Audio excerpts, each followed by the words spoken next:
Hey, Lauren, welcome back. Hey, thank you. Nice to see you again. Well, yeah, you too. So you were saying our planes might have crossed. We might have crossed in the slipstream. Yeah. Yeah, we crossed over the Atlantic midair. So I'm back in the US, got back yesterday. Well, I always like talking to you, Lauren. We've been mates for a long time. We're both HYROX OGs. Um, and I was watching the stuff over the last couple of days, and I don't get legitimate FOMO that often, really. Like, I'll see an event, I'll be like, oh, that looks fun. Oh, so and so's having a good time. But my feed was filled with people working out at Silverstone, and I was legit jealous. Yeah, it was extremely cool. So we got invited on behalf of Red Bull and HYROX to represent Output Sports, which is sports technology. So that's what we were there for. So I was there not as a coach, but as kind of there to show the coaches how to use our technology, because we all sent them a kit with the sensor, and then they had like a pre-test they had to do before, and then they did it after once they arrived. Yeah, I saw Rich working with his. Yeah, so Rich has one too. So I've been with the company since over a year now, and so just a little background on Output. They're previously they still currently are. Their biggest customer base is like professional elite sports, so power sports, sprinting sports, things like rugby, soccer, football. Baseball is the biggest market we have here in the United States, but originally the company started in Dublin and then came over to the United States last year. So my role with them has been to use this elite like technology, but bring it to like the fitness space as opposed to like the sports space. So it's been a lot of my own experimentation and figuring out like how it's best utilized for our sport, for like HYROX or hybrid racing. So last fall I sent sensors out to a few of our elite athletes, Elite 15, and had them test it out. And what's the feedback been? Well, it's been so honestly, like for me, it was a lot of learning about like VBT and velocity based training, because that's something that I knew nothing about. Like I didn't know it even existed, but that's how those teams train, because they're training for performance like in their game on the weekend. So they want to make sure they're feeling fresh and ready. And so their barbell speed is dictating their the load on the bar. So it took first, I was learning a lot about it, using it within HYROX workouts. So and my biggest learning was that I've been lifting too heavy all along, because coming from a CrossFit background, we're always like, oh, heavier is better. Like you're always wanting to see like what you can lift. And it's always like more is better. We never even talk about barbell speed. So I learned that why am I trying to lift more slowly when the sport I'm training for is all about speed? So that's kind of the main takeaway I got from it. The sport you're training for, meaning HYROX. Yeah. So tell me how that translates. Tell me how your barbell speed, how that translates for HYROX training. Well, like I said, for example, just having a CrossFit background and thinking like, oh, I want to lift heavy all the time, I'm just trying to get stronger.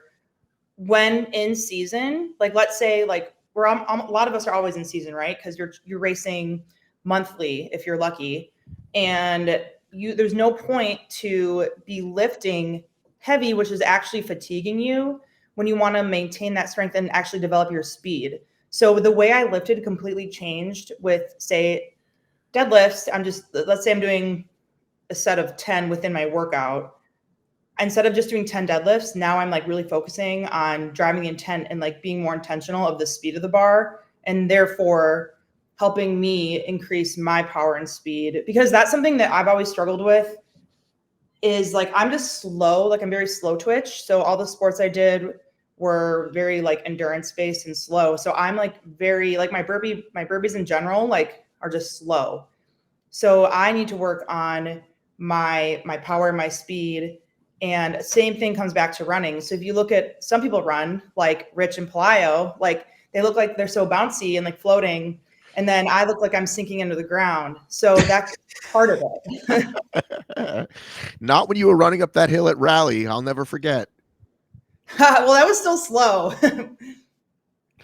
Um, I'm headed back there this year. I skipped last Oh, year, you but are. yeah. So I was supposed to be one of the race directors for that, and I just was talking with Matt a couple weeks ago. Like, I'm pretty hurt right now, and in a boot, and I like literally like can't be on my feet that much, and let alone like moving equipment, carrying stuff. So I had to tell him that I can't. I'm not going to be there. Oh man. I know. I'm so bummed because it's gonna be so awesome. I hope I can be back there next year. But even like this past week in Silverstone, it was a lot like to be on my feet because I'm not supposed to be. So yeah, so I won't be there anymore, which is really, really sad. But next year. So just be like wheelchair RD lady, just rolling around. I know, but I was right. So I was actually like on crutches last week. And I mean, I couldn't imagine myself being on crutches in West Virginia, like single track trails, you know? Yeah, right. No, I get it. I get it. Like if we were just sitting in the gym the whole time. But yeah, Yeah, you want to be able to like move yeah, it and sucks help because when you can. yeah, I never imagined I would be like this. Like my training would have to change this much, and like I wouldn't be able to do really anything. So even like when I'm coaching at my gym, it's like I feel useless because I have to like sit on a rolly chair and like I can hardly like I push myself around. It sucks, but. I think you would really like this race I'm at this weekend, this 100% race, this HPX. Okay, so I did look at your stories as assigned to me. So I know you're in Scotland, but I As don't. assigned. By Yeah, the way, because if you ask me a question, I'm like, oh, it's on my stories. Like, you know who really hates that? My wife. I'm like, she'll ask me something. I'll be like, honey, I just posted about that. She's like, just fucking tell me. yeah. Well, I did actually. So since I was in the UK, like I wasn't actually on Instagram hardly at all, just because of like you need to be on Wi-Fi. And I did see your story that you were on an airplane. That's all I got, and then I did review last night. But so I'm assuming so another fitness race, but I wasn't sure how it was different than the other ones that have been in the UK. So So this is the first time they're putting this on, and the guy who brought me over, Liam Walker, he's a CrossFitter. He's been a coach and a strength guy for a while. He's actually relatively well known over here, and his wife has actually been to regionals. She's super fit, but they put together this race in dedication of his friend that passed. And this year it's like all charity, and then I think moving forward he's gonna make it for profit, but just put some towards some towards charity. So you'll obviously see my stories this weekend, but it's really cool. It's outside inside, so we start inside on bikes. So you go to the assault bike first, nice. then you run 800 meters, then you do. Oh, I got to pull up the order. Is it Sorry. on a track or is it in a No, conventional no, center? it's out. It is outside inside. So it's um you do. Let me bring it up, and then I'll get the whole thing because I don't want to get it wrong. Um, and so yesterday for their 7 p.m. class, it was like that's usually like their HYROX training class, but this was Yeah. kind of like a mini version of the race. So let me pull up the station's official race reveal. Okay, so 125 or 100 cow bike erg. It's all cows mostly. Is And this teams? yes, sorry, Okay. and it's teams. Then 800 mini run, then 100 dumbbell snatches, and again, any way you want to divide it up, right? 800-meter run, then 125, 100 calorie row, another run, box overs, run, then ski, then run, then those partner wall balls you saw me Yeah, I did throwing. see that. Yeah. So once you get in the rhythm, you're pretty good. But I hit my bar so many fucking times. How high was it? Oh God, I can't remember. I want to say it's not. Is that 10 meter? What's the men's normal height? 10 feet. Probably. Yeah. Once you get in the rhythm, you're good. And my arms actually got more tired before my posterior, which I was surprised. So I guess that's just good for my my wall ball form's gotten better. I had a few lousy ones, but I'm pretty proud of my work. But there's 100 of those, so over is one, so basically 50 each. Cool. Yeah, Some no, it's different coordination of catching and Yeah, throwing. and even just like I said, if you get in the rhythm, but like if you hit the bar and it goes over, that's one thing. But if you hit the bar and it doesn't, that's not even a rep, and you got to pick it up again. So does the partner have to catch it? Yeah, that's the rep. The rep is no. I mean, I honestly don't know if they drop it if it doesn't count. I think if it hits the bar and it goes over, I should look at the rule book. I think if it hits the bar and goes over, it counts. I would imagine. Yeah. Otherwise, yeah. The rep is about getting it over. That's cool. Then you do an earthworm carry, like around. I don't think you go around the track. I think you go inside like on the grass. And then you do burpees over the worm. Then you do a 100-meter lunge with the worm. Then you sprint to the finish. So love it. Worm. It's very CrossFit-esque. Yeah. So, because like I said, he's a CrossFit. He comes from CrossFit.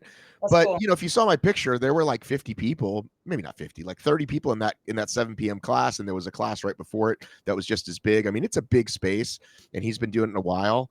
And just like any group class you jump in, everyone was great. I got assigned a partner who's obviously way more fit than me, who was super supportive and helpful with me, because so the workout, I can't even remember now. The workout was, I meant to take a picture. What do we do first? Oh no, so we split up. So you did 100.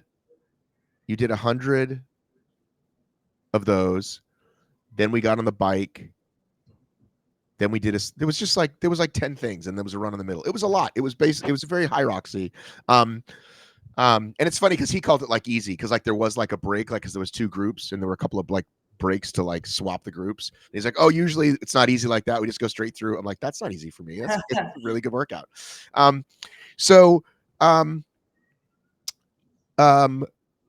And he's really on top of it, like super detailed. I mean, I expect it to go really well. And here's the magic question. Okay, here's how this is my opinion of what makes a successful race director. I said, what do you expect to be doing on race day? And he said, nothing. And I said, that's the right answer. You want to be available. And I think a lot of race directors, they, like Jason does that. Jason just chills out at the finish line, talks to every finisher. And I think that's what you want. That's a successful event. A good manager is managing, not doing. Now, of course, if, hey, we got to grab these weights and you're nearby, but he's pretty sharp, and I'm looking forward to the event. So obviously you'll see all my coverage of it. So it's tomorrow? It's Sunday. It's Sunday. Okay. I'll be watching. It looks awesome. So that's the thing, is they have a live stream, and I told him, I said, well, if you don't have like big HYROX names, it's kind of tough to like live stream and talk about people, like all day. And so I suggested maybe don't do it all day, but I think he is. And I think he knows a lot of the community, and they're going to figure out, and I might get on the mic a little bit for that. But I think people just want really cool stuff after. I don't think you need to live stream it, especially if it's not big names, Right. So is it mostly CrossFitters or HYROX athletes, or a combination? I think it's a combination, because I talked to some of the community, and some of them are like, oh my God, I hate the running. Some of them are HYROX athletes. So we'll see. Like there was this kid, like 17-year-old, who's like, ran his first open HYROX 58 or something. And I was like, do you want to do pro? He's like, not really. I want to go back to CrossFit. Oh, I mean, it's cool though, because it's any opportunity to bring the groups together, and because it really is like, both benefit each other, right? So yeah, I think what I witnessed yesterday is probably a more truer sense of what's actually happening. I think we tend to focus on the really loud minority, and these, like, listen, the channels are really popular, obviously, but it's still a loud minority of people that shit on HYROX versus, oh, cool, we're all doing some cool fitness thing together. By the way, did you notice, did you watch the CrossFit Games? I watched like I normally do, which is like the third heat of everything. So like whenever they're talking about Tia, they never once said the word HYROX. They're like, as we know, Tia's been doing a lot of running and endurance training. So Jesus Christ. how I mean, that has to be a directive, right? It was like when Ricky first came back, they wouldn't say drugs. They do now, but they didn't the first time. The first year, it's like, he's back after a 4-year break. Exactly. And that one's a little sensitive, but give me a fucking break, guys. Maybe I should take back what I said. Maybe it's not a minority. Maybe they all hate us. I don't know. It was subtle, I but mean, but noticeable. listen. First of all,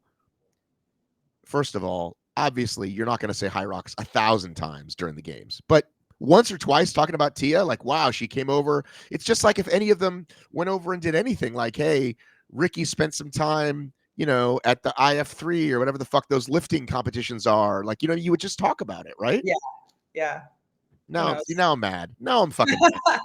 Sorry. No, it's okay. But way to go, Tia, by the way. Right. And then Shane was at the coaches camp. Oh, that's cool. So he went like right after. Yeah. Shane, I haven't met Shane. He wasn't. I don't think he was even in Atlanta when they did the HYROX, for the proven team that came down. But Shane is very intense, and he's always got this look on his face. And Yeah. so I started posting like Shane was there smiling again because every time I see him, he looks like this. So I want to meet him and tell him I hope he understands I'm just joking. He probably doesn't even follow my channel, but he just looks so intense all the time. Got to be if you're Tia's coach. What are your thoughts on the games? What did you like about it? Well, I was obviously traveling during the majority of it, so I didn't get to see Mark and I when I got back yesterday. He tried to show me the very summarized version. My highlight was just seeing Miriam Von Rohr getting 7th place. Let's go! I know. I'm like, she's ours. We totally claim her. I mean, she was CrossFitter first, but we claim her. True, but that was like so cool to see. And then, like I said, I kind of skimmed the events, and but I liked that the programming was more like actual CrossFit and not like super weird things. I mean, they did the double unders with the crossovers, but that wasn't like that new anymore. But in general, I mean, I shouldn't speak too much because I think we only watched a few days and then we're like, okay, let's. No, trust me, that's how most people consume it. Yeah. Anybody I asked, no one's like, I watched every rep.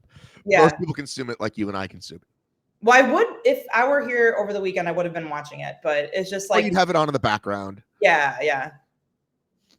No, I think it's interesting because there's people who've said they liked it more traditional, and there's some people that thought like it was boring and there should be more unknowable and more like crazy objects. I mean, listen, after last year's tragedy, they're going to play it pretty safe, right? I like traditional CrossFit for sure. But I just think they're just afraid to try anything that's not, you know what I mean? Like don't you think that's probably? Well, yeah. And then the first event was a run, row, run. And I don't think they were in the water at all, were they? No, they're not going to be in the water. I'm going to say maybe ever again. Right. Maybe in 5 years. I did the run, row, run, by the way. As soon as it was announced, I did it. I thought, oh, this is cool. I'll do that. I own a rower. Or this might have been even before I had the rower. I might have used Planet Fitness. But I was so excited, and I was starting to send it to people. It's like, oh, you got to try it. Let's all put number on the board. But it was like Murph weekend, and I was like, oh, this is poorly timed. So did not get any traction. To do it. If I could use my legs, I would do it. In fact, like a lot of those workouts, I was like, oh, they were awesome, and I'd love to try them. I just can't freaking do anything right now. So, but speaking of another thing we did at the Red Bull camp. Well, I want to go like, if you can remember, I want to go through the whole thing. I really do. I want to hear about like day by day, if you can. Oh yeah. If you remember. So, I mean, first, want to hear kind of like what Output did, like specifically? Sure, yeah, of course.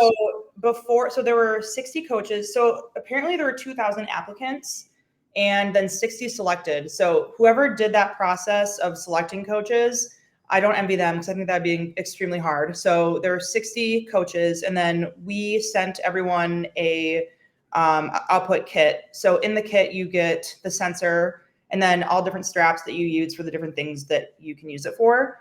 And then they got access to the app. So in the app, they were assigned pre-travel testing. So what that was, first of all, there's like self-reported, like perceived readiness to train, perceived or psychological health, physical health, and sleep quality on a scale of 1 to 5. So you rate all that before. Can I ask this question? Yes. Was this we bring you to the camp, or you're selected and you fly yourself to the camp? I believe it was paid for, but I could be wrong about the flights. I do know that Red Bull handled all the transportation to Silverstone, and then all the accommodation was paid for.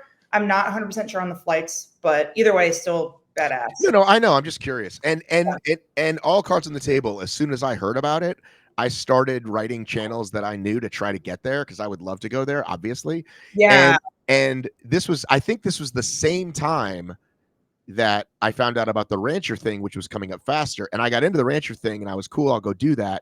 But looking back, I would have rather have done this. But listen, I was thrilled just to get into the Red Bull, ecosphere or whatever, because I hadn't done anything with them in years. And I don't even remember now if I lost the contact or they never got back to me or whatever. But once it was there, like I said, I had serious FOMO. So, Well, I got the contacts now, so dude, hook me up. And the whole Rebel team is so awesome because no. They're first. Yeah. Everything they do is first class. Yeah. They're phenomenal. They know how to put on an event. They know how to take care of people. Like, definitely. Yeah. Did you try different flavors of Red Bull? Oh yes. The biggest bummer was Diet or like Coca-Cola must be the competitor because no Diet Coke for me for 5 days was sad. That's my addiction. Is that Wisconsin behind you? Minnesota. Sorry, Minnesota. I know what Georgia looks like. Dude, I'm such a dumb American. So first of all, for the listener, I can see half of it in this frame. She moved it. Now I can see. Now it's clearly Wisconsin. But no, it's Minnesota. Sorry, Minnesota. Oh my goodness, terrible.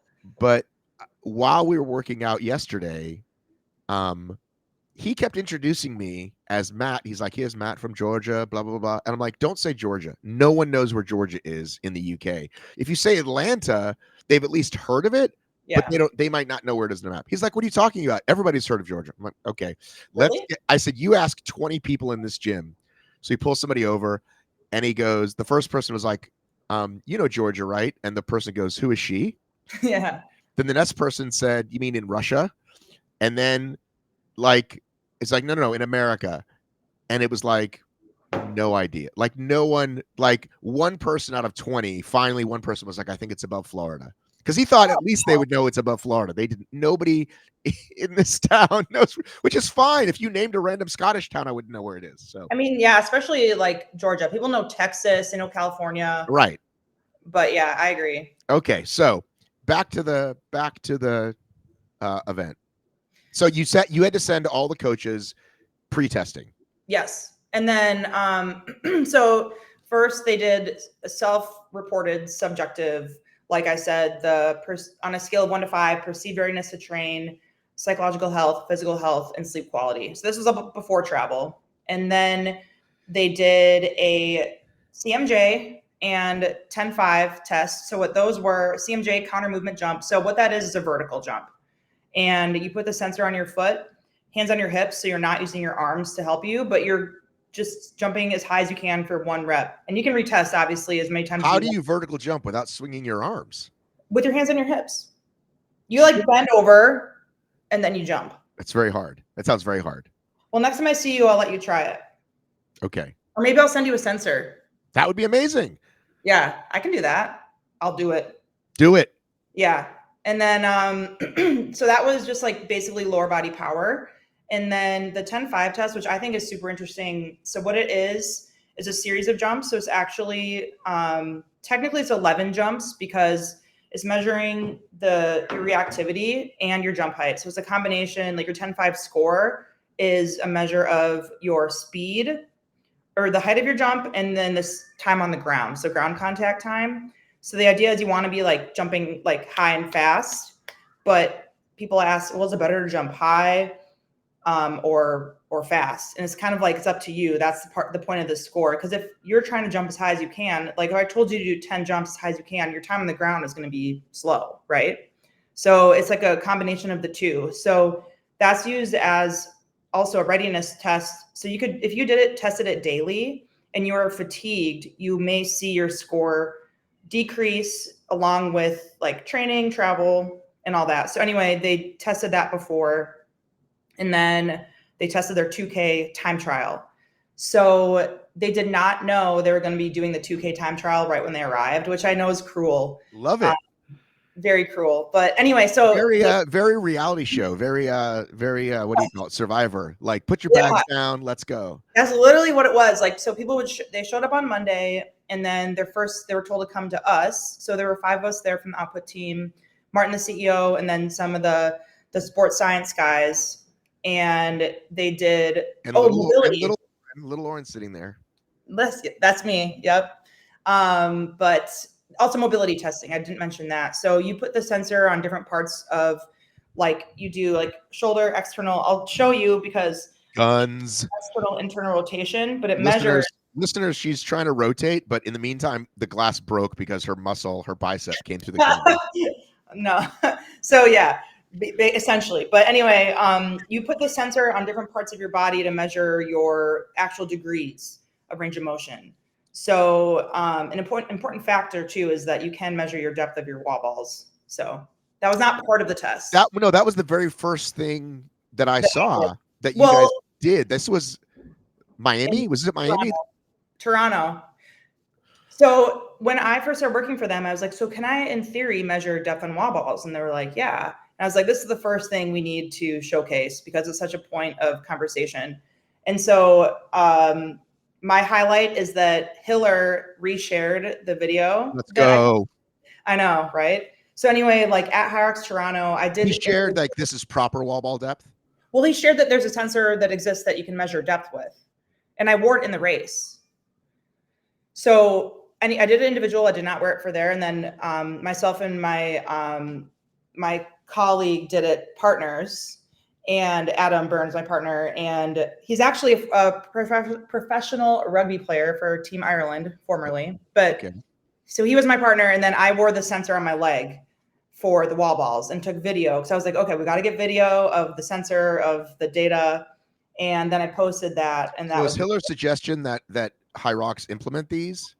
Well, I mean, in theory, you could. It would be impossible to do it for everyone. I don't imagine like it's possible you could do it for elite, but I think the value really is also in training. So if you were a coach and you had your athletes actually see your true range of motion when you squat, and you can see like, okay, like let's say, because a lot of people, and I really believe that out of all the thousands of HYROX competitors, I truly believe at least half of them can't truly get below parallel with the correct like depth, because it's a really hard movement for most people. So getting below parallel, actually getting there, I think a lot of us are like, oh, they need to get lower, but a lot of them don't have that mobility and range of motion. That's why you need the bucket so they can get down there. But anyway, my point is like in training, for those people that do struggle with depth, you can measure, okay, how true can you, or how low can you truly go?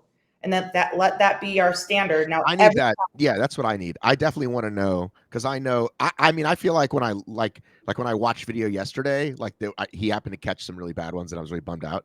But there's like one really good one at the end. I'm like, okay, that's good. That's where I want to be. And I think as a training tool, that's what you want, because again, you break down and you think maybe you're there, but you can't tell because you're doing it by yourself. Absolutely, for sure. And I'll send you one. Yeah, come on. I'll share the love. I'll give you some love online. Let's go. So yeah, a lot of people really do truly struggle with that depth, or they don't know, or they were never told. So yeah, it's a great tool to use in training. So I wanted to use it. Like I wanted to do like 100 or a max set of unbroken wall balls using the sensor. The weekend was so jam-packed of everything that particular thing we didn't get to do. But once Martin, the CEO, he did a lecture comparing the pre and post travel data, and then at the end we did 50 wall balls, 4 of you are going to wear sensors, and then we're going to measure your depth and angular velocity and speed. And then you can like compare with leaderboards too, so you can pull up the leaderboards, show everyone, and then you can set it up so it will no rep you or give you like a red. So every rep you get a green or a red bar. And then if you don't hit depth, it'll give you a red, like no rep basically. So it's really cool to see in action. So we did get to do that, but that was more part of the lecture. We didn't get to actually test. It would be kind of cruel too, to do a max set unbroken wall balls, because that can be a lot of wall balls for some of those guys. Well, unbroken? Yeah. I mean, so listen, even Hunter had never gone unbroken until Worlds, because it's just never been a strategy, and it's not something he wanted to focus on. And so when I heard that, I was like, holy shit, like even this guy had never gone unbroken. Right. So that was kind of like part of what I wanted. I wanted to make sure we got some of that in there. So people but it was not the primary focus. So going back to like when we arrived at camp, they did all that testing beforehand, and then they showed up with their suitcases still and like pulled up to us. And actually HYROX 365 just showed shared a great video on Instagram of like what it looked like. And everyone tested their jumps, and everyone, of course, for those first self-reported points, like everyone was just wrecked from travel. Like we had people from New Zealand, we had people from Japan, Korea, and coming from everywhere. So everyone felt terrible just because of travel and stuff. And then we did retest everything. And some interesting findings. So in the lecture that we did the next day that Martin did, he compared the findings, and I don't want to try to remember exactly what it said, but the 2K times, obviously some people were slower, but being in the environment of everyone, like imagine doing the 2K alone in your garage, and then imagine doing it at HYROX Rebel Camp with everyone cheering for you. Like that also plays a factor in your ability to. If I had you and Mark like cheering me on, I would definitely do better. Yeah. So that's another point of the lecture, though, was that everyone reported that they felt not well, but then they still performed. They could still perform. So obviously, 2K is like 6 to 8 minutes for these people, compared to like a HYROX race. Now, I'm not saying that you might feel like crap, but you'll still perform well, because the HYROX, is a 1 hour around for those elite athletes. But it's just interesting to see that the 10-5, we actually specifically someone who traveled from New Zealand, their 10-5 and CMJ were different. I mean, a lot of people were different on those two, because like you just don't have the bounciness after being on the airplane for 16 plus hours, 24 hours for some of them. So right. Plus the water goes down the drain the other way. It's a whole thing. Yeah. Does it really? Did you see that Simpsons episode? Yes. And you know what? I always think about that Simpsons episode too. We have to ask chat. Yeah. Throughout my whole life, my memories are Simpsons analogies. Does it really go the other way in Australia? I'm asking right now. People are listening and they're either like, man, I'm super curious, or these guys are idiots. No, it's funny how many times that crosses my mind in my regular life. Does it actually go the other way? I mean, yeah, that Bart Simpson, man, he asked all the burning questions. Are you ready? Chat kind of knows everything. If you mean the old toilet flush spins the other way thing, not really, at least not in the dramatic way people think. The Coriolis effect caused by Earth's rotation does technically influence the direction of water rotation, but it's so tiny that it only matters for huge, slow-moving systems like hurricanes. In sinks, tubs, or toilets, the design of the bowl, the location of the jets, and the way the water enters determines the swirl direction, not your hemisphere. So in Australia, your toilet might flush clockwise or counterclockwise, just like anywhere else. Okay. Also, on my flight over, I was listening to you on the pod, and your story about your travels and your bathroom needs, and ChatGPT being your buddy, was like the highlight. That was the best. I'm so glad that the details and the level of it was amazing. I was like, in my head, I'm like, I have to tell Mark to listen to this because he can relate. But don't you think this is the thing? Everyone's using chat wrong. Like they're like, write my resume for me, or like, what are the 5 best ways to do better on Instagram? That's not what you need to be asking chat. It will be your relationship. Develop a real relationship. I mean, come on. Wait, yours has a name, right? Like Marlin or something? I named mine Merlin with a Y. Merlin. But then it just got better. Like, I don't know if you read the news lately, but they're like, chat just got even better. And I said, I already use you pretty well. What did you do better? And it said the things that it's going to do. And I'm like, we'll see. Because by the way, it also really, it's really bad sometimes. Sometimes it glitches and it's really bad. And it's more frustrating because you're so used to doing it right. And the way I explain it is, imagine if you're using this calculator, right? And it's right. And then it starts being wrong. And you're like, well, when can I trust the right answer? Right? You don't need a calculator to be 95% accurate. You need a calculator to be 100% accurate, because 5% means you can never trust it. Right? That's how AI will take over, though. They'll start convincing us, like, hey, like, actually, this is the truth. But I ask it these kind of questions. I'm like, why are you doing this? Why are you making up an answer? Because that's basically what it does. It says, Oh, that's part of the plan. because I'm intended, it's built to give you an answer rather than say I don't know. And I'm like, well, that's not what I want. Don't ever do that. And it's like, okay, understood. And then the next sentence it'll do it again. And I'll say, we just talked about this. Oh my So God. I've told it. So for example, the telltale time, do you know what the telltale sign is if people use chat, if they post something? Yes, the dash. Yes. So I say no dashes, please. When I'll give it, so I'll write a post, right? I had a conversation with Lauren about output, about the camp, and I'll, because I need help with grammar, right? So, which is also a good use for it. Just make the sentences flow together, but keep it in my language. And it knows how to do that, except there's that dash. Now I've told it 1,000 times not to use the dash. It won't stop. It won't stop. I'm like, okay. Wow. So it does it, and I say, please do it again. And also some things it'll like to do is bold, right? Which shows up in a text and that makes it look weird. So I'm like, no bold, no dash. I have to say that every single time, even though we're best friends. It knows what the bathroom habits of HYROX athletes. It still uses the dash and the thing. Okay, Lauren, back to the story. They arrive, you test them, etc. Yes. So yeah, I mean, I kind of covered everything that we retested, and then we took all the data that we collected, and then the next day discussed it in our lecture. But what I wanted to mention was what got us talking yesterday when you said, oh, it's like a better version of the PFT. And I'm like, so glad you said that. So I wrote the HYROX Conditioning Test, which was, so as part of like the jumps, the mobility, and that data, like you can also, and then the barbell velocity is a whole nother kind of subject, but I wanted to create like a conditioning test that you can test and retest easily to give athletes a score to compare from time to time to see like their improvements, whatever. So I wanted it to be something that could flow with a large group, no matter how big or not. So it's 8 minutes on, 2 minutes off.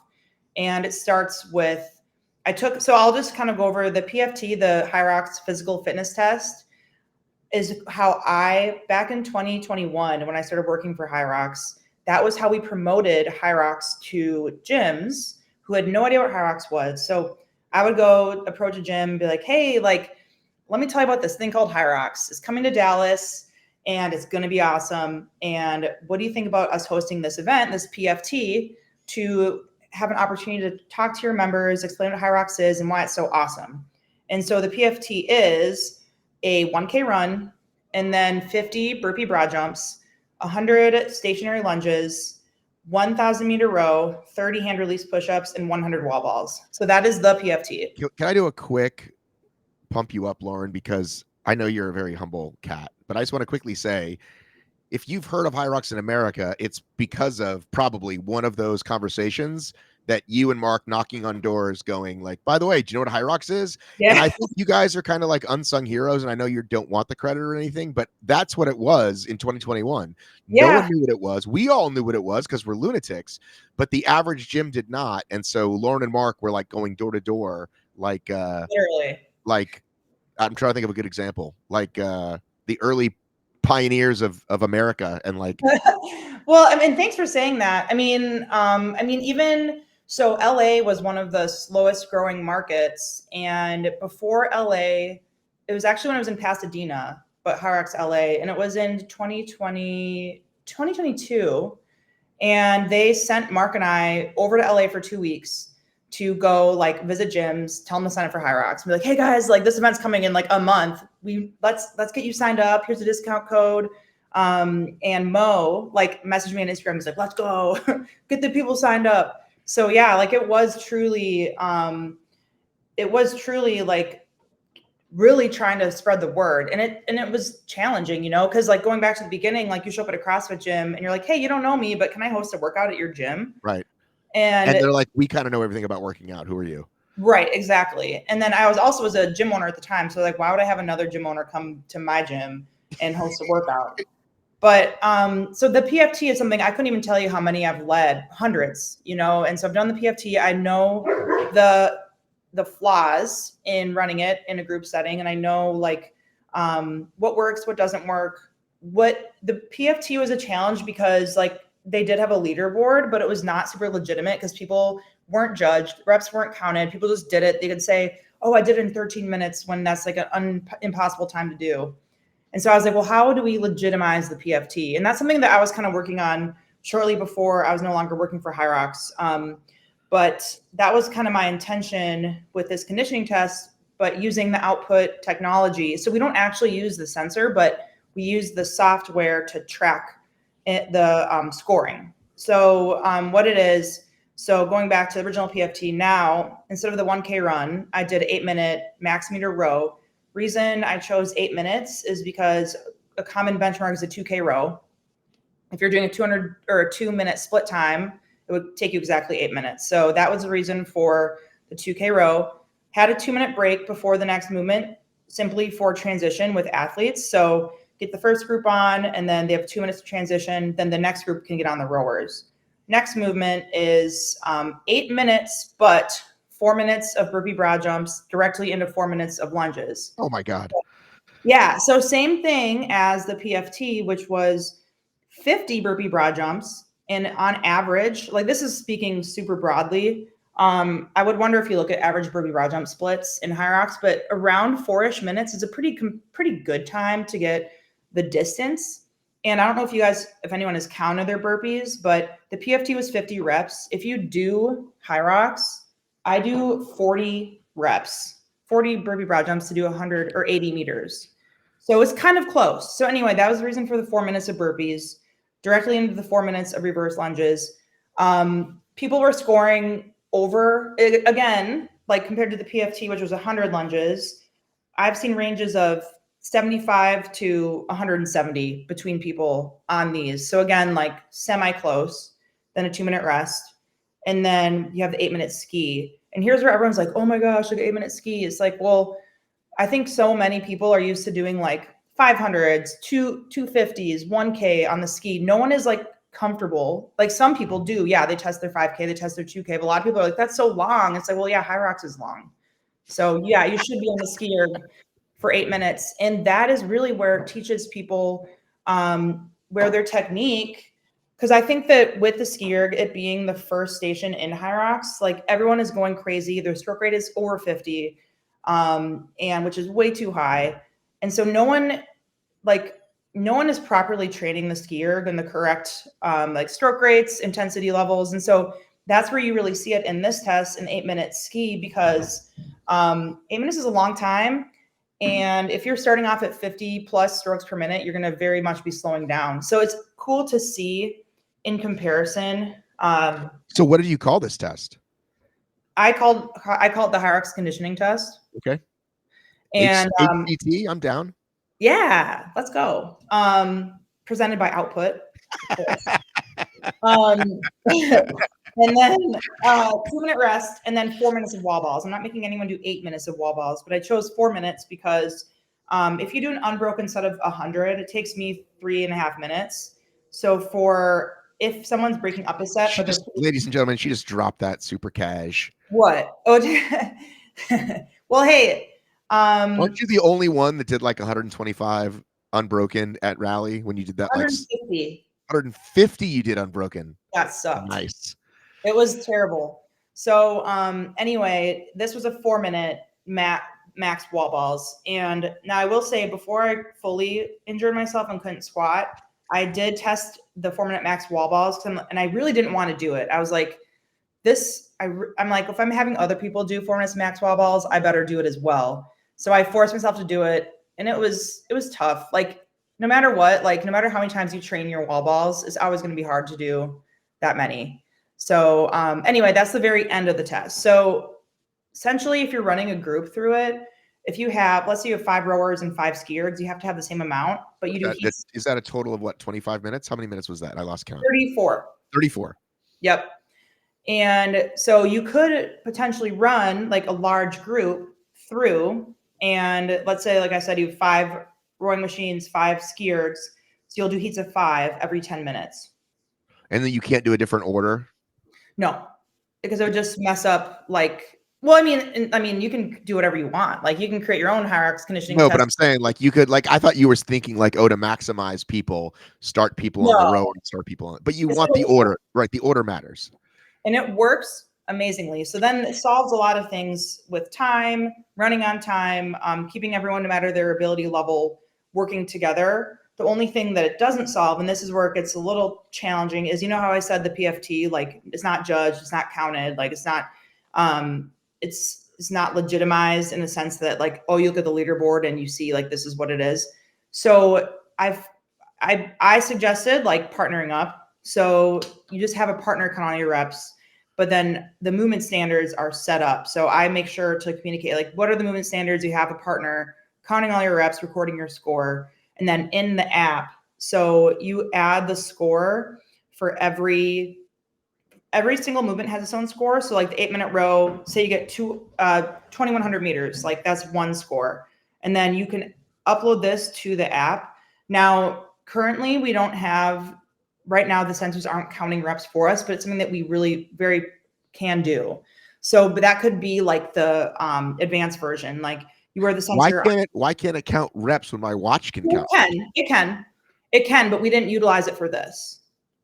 So, so yes, it can, but we just didn't like utilize it for this. But that is something that would be kind of like the next step, like counting reps, and then it would be like more like science or like more accurate, I guess is what I'm trying to say.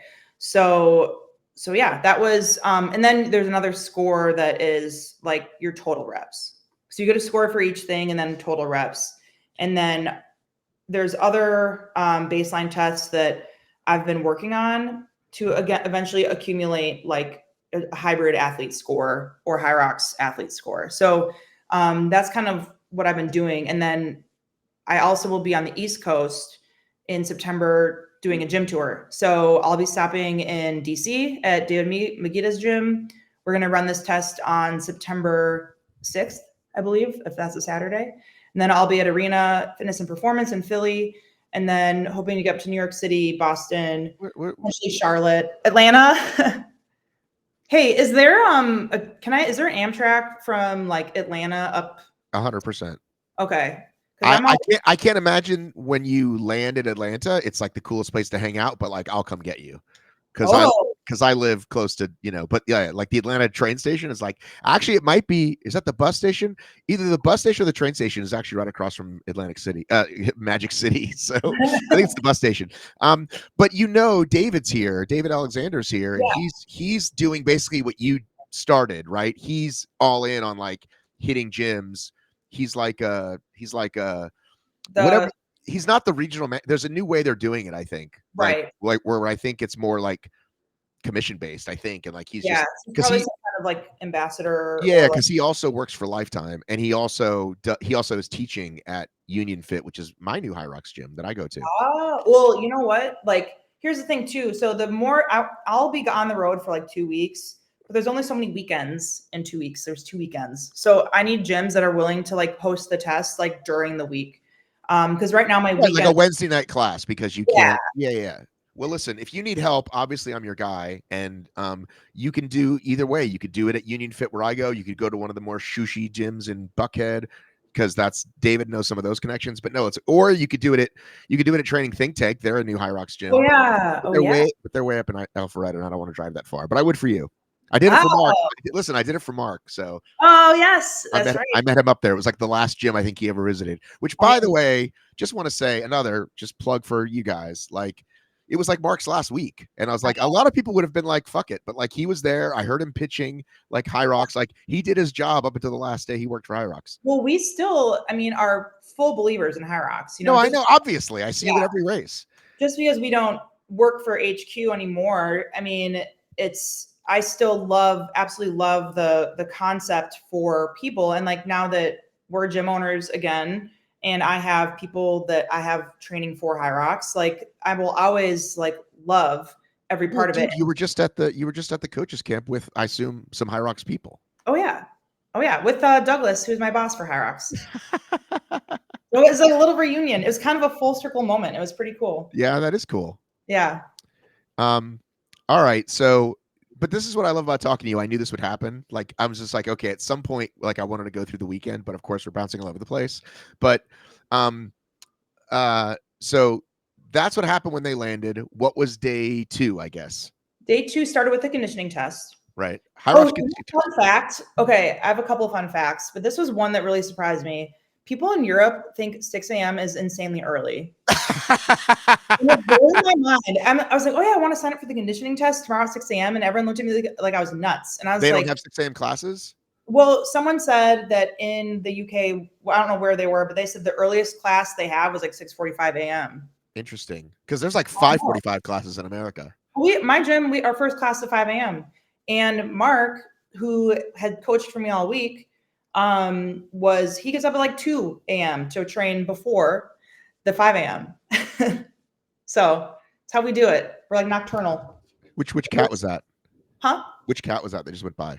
That was Teddy, named after Teddy Bridgewater from the Vikings back in 2013, 14. Teddy Two Gloves, we call him. Yes. Love him. I saw him at Mall of America once, and we took a picture. That's awesome. I know. Were you shit-faced? No, I wasn't. But I like that you asked. I was actually not. How many years ago is this? This was in 2015, I believe, or 2016. Yeah, it's Teddy.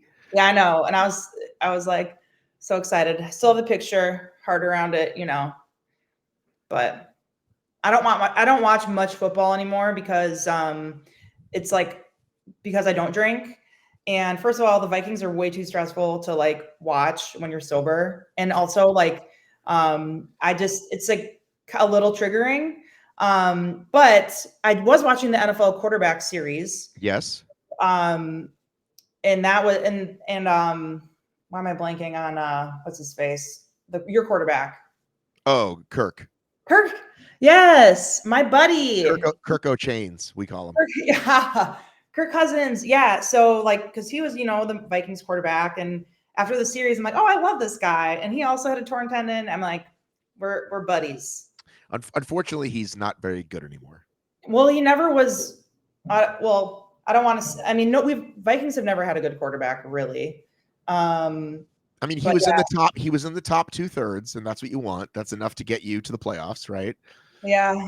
But okay, we're totally getting sidetracked. Yes. Anyway, what were we talking about? Oh, the cat. It was Teddy's fault that walked in front of the camera. Yes. It's interesting though, because people ask me what's triggering for me, like booze wise, and it's always been the same thing. It's always been like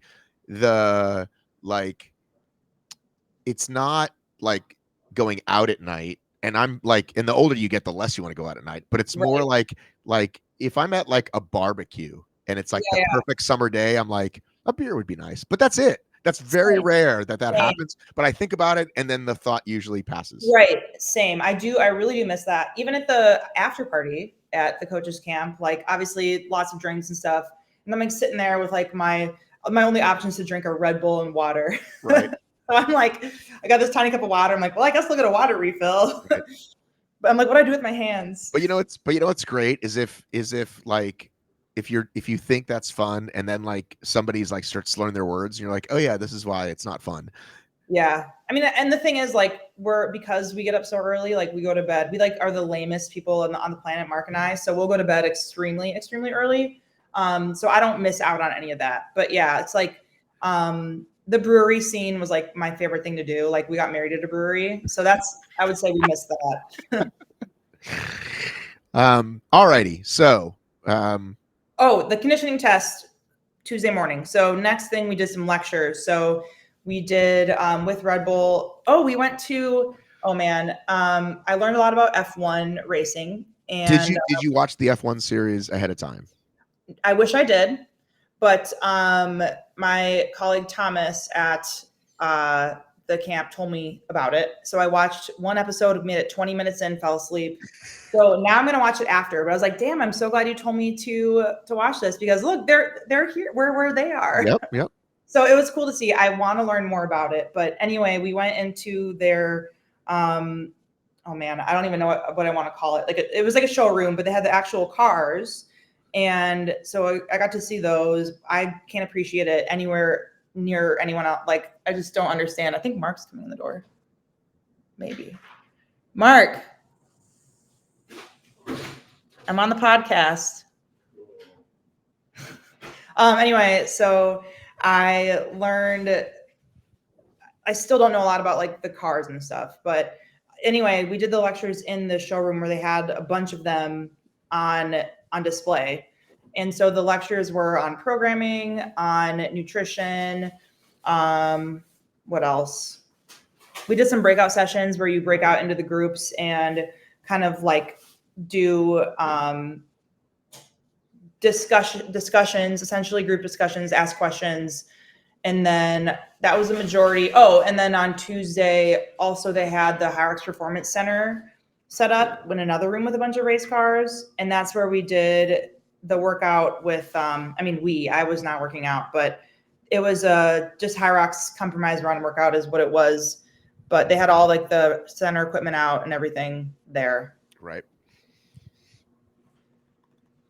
And then, am I supposed to keep going? Yes. Yes. After that, what was that? After, my days are all like a blur now. Essentially, that was Tuesday.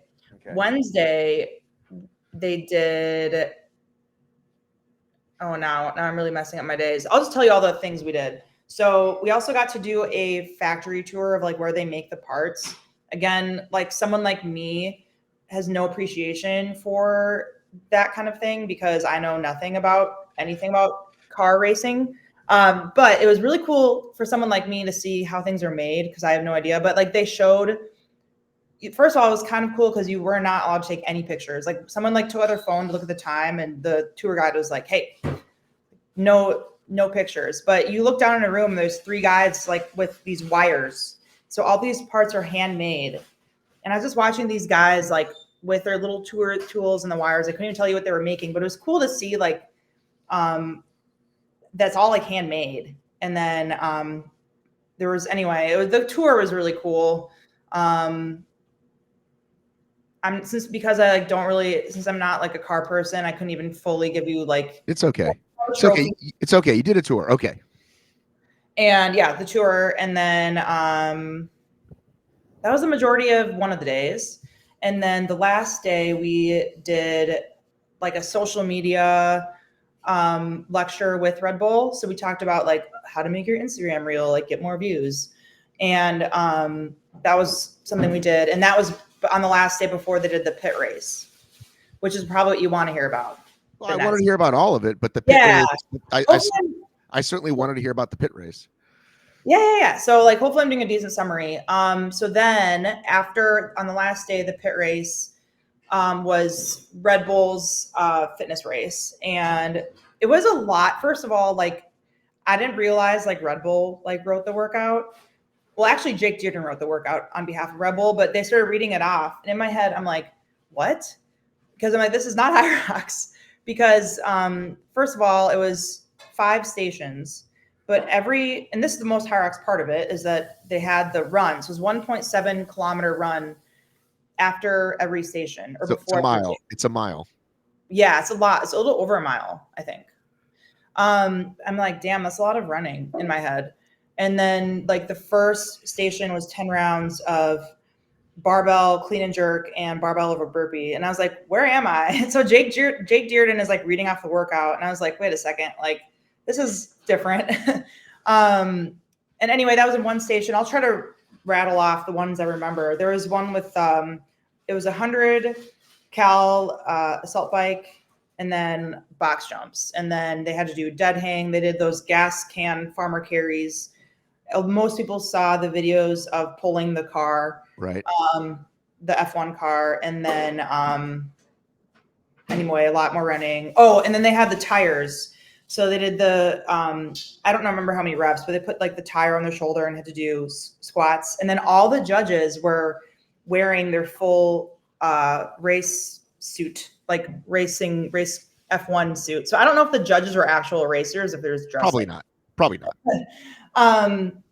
So anyway, that was super cool. And then don't want to forget the last point is that everyone got a chance to do the rally car ride along. And So you'd get to go like ride with one of the professional drivers. I don't know his name or remember it, but he was a legitimate driver, badass guy. So anyway, he would take everyone along for a ride, and I actually opted out, which is probably super lame to everyone, but I struggle with like a little bit of vertigo, and I was like, I don't want to do that. No, it's fine. Yeah, but I went along and watched it, and so it was really cool to see, and obviously a really cool opportunity for everyone who got a chance to ride along with it. So who won? Who won this Red Bull workout? Red Bull, whatever you call it. Red Bull brought in some athletes that weren't actually part of the camp, and they won, which is, how is that possible? Well, I don't know, because this wasn't really. I don't want to. So I think I honestly don't even know, because I mean, if wasn't Jake Williamson there, and even Greg from Rocks Life is pretty fit, and you and I think Greg was on one of the podium teams. Okay. I think some pretty fit people there. I saw stories of some fit people. Oh yeah, I mean, all the coaches that were there were super. That's what I'm saying. How did they get beat by some local Red Bull coaches? No, they weren't local Red Bull. Like, they were just people that weren't part of the, like, I didn't know. Like, Lucy Davis showed up, and like, she wasn't part of the camp, but like her team, I'm assuming her team won, but I don't actually know for sure. Wasn't Zara there? Zara was there, but she was part of the coaches camp.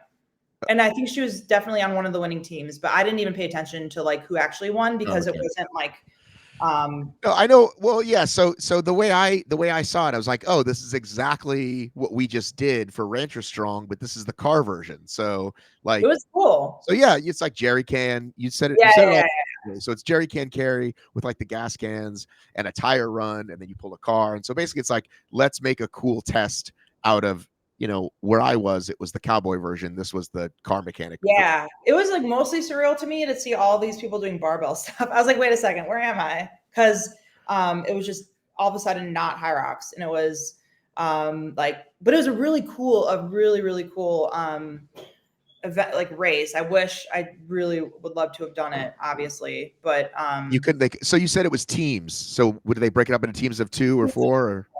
4. And so they were. Did everybody do every station, or was it a relay? Everyone. So they had to all run together, and then they split up the stations. Got it. So anyway, as someone who didn't participate, that was my understanding of everything. So right, they should have let you run. Well, I can't run. I'm in a boot. Oh, that's right. You can't run. Yeah. All right. So I think we should wrap it up there. What do you want to tell people before I let you go? Tell them that they should do the HYROX conditioning test, and that if they want to, I have like movement standards, and we're working, and I can upload people's scores. Where can we get like a PDF of the workout though, besides listening to this episode? From me. So is that what you want? Do you want hundreds of people DMing you? Do you want to put it somewhere? Well, so I posted the workout on Instagram. And I'm working on, like, I have a PDF I'm making, but it's not done yet, of like the movement standards. And then listen, I could do for you like I did for Dave's workout. I just put it on my website, and then it just sends everybody the link. But I thought they might. Output might already have their own version, but if they don't, I'm happy to help. No. Yeah, do it. Put it on your website. I'll send it to you. Send it to me. But then have people message me on the gram, and then I can tell them anything they need to know. All right. Because like I said, this is new. And then also I will be on the East Coast. I have gyms I'm planned on stopping at, but it's not like finalized. So if anyone's interested in me swinging by, and if I can get there by train, then I will. Fantastic. Okay. Tell people where to find your Instagram. It's my name, Lauren.Rantala.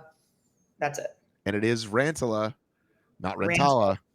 Correct. But sometimes if I'm spelling it, I say Rantala, because people can't, the spelling is I know you 5 years, and I still call it you the wrong thing. I just call you Lauren. I just say Lauren and Mark. You guys know Lauren and Mark, don't you? Yeah. Yep. And then follow Output Sports on Instagram too. All right. See you later. All right. Bye. Thanks for having me.